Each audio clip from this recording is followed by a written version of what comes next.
মনে করেন জাকাত আমি আদায় করতেছি, তো জাকাত, এই জাকাতের যে টাকা, এইটার মালিক কে আমি? কথা বলেন, আমার উপরে জাকাত ফরজ হয়েছে, এইটার মালিক কে আমি? হ্যাঁ, আল্লাহ তাআলা বলছে ওয়াফি আমওয়ালিহিম হাক্কুন লিসসাইলি ওয়াল মাহরুম, যে তোমাদের সম্পদের মধ্যে অধিকার রয়েছে যারা ভিক্ষুক, মিসকিন, অসহায়, দরিদ্র, এদের অধিকার। তাহলে আমার মাল, এখানে যে জাকাতের অংশ ফরজ হয়েছে, এইটার মালিক আমি না, বরং আমার মালকে পবিত্র করবার জন্য এটা হক, অধিকার আল্লাহ তাআলা আমার মধ্যে দিয়েছে। তার মানে অন্যের রিজিক আল্লাহ তাআলা আমার সম্পদের মধ্যে রেখে দিয়েছে। তাহলে আমার জন্য ফরজ হলো যে অন্যের রিজিক তার কাছে কি দেওয়া? পৌঁছিয়ে দেওয়া। এটা আমার দায়িত্ব।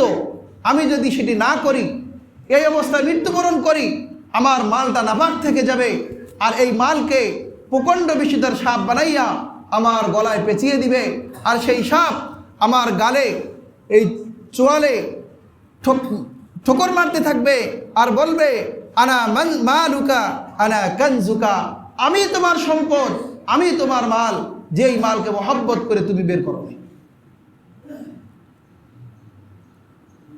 তো যারা সম্পদ গচ্ছিত করে রাখবে, জাকাতটা ঠিক মতো বের করবে না, তাদের এই শাস্তি। সুতরাং তো যারা জাকাত উসুল করতে আসে, অনেক মাদ্রাসা থেকে আসে, অনেক গরিব দুঃখীরা আসে, যে তাদের সঙ্গে সুন্দর আচরণ করা, তাদেরকে ফকির মিসকিন মনে না করা। আমার দরবারে আসলো, আমি তাদের সঙ্গে কথাই বললাম না ঠিক মতো, পুরো সৌজন্যমূলক আচরণ করলাম না,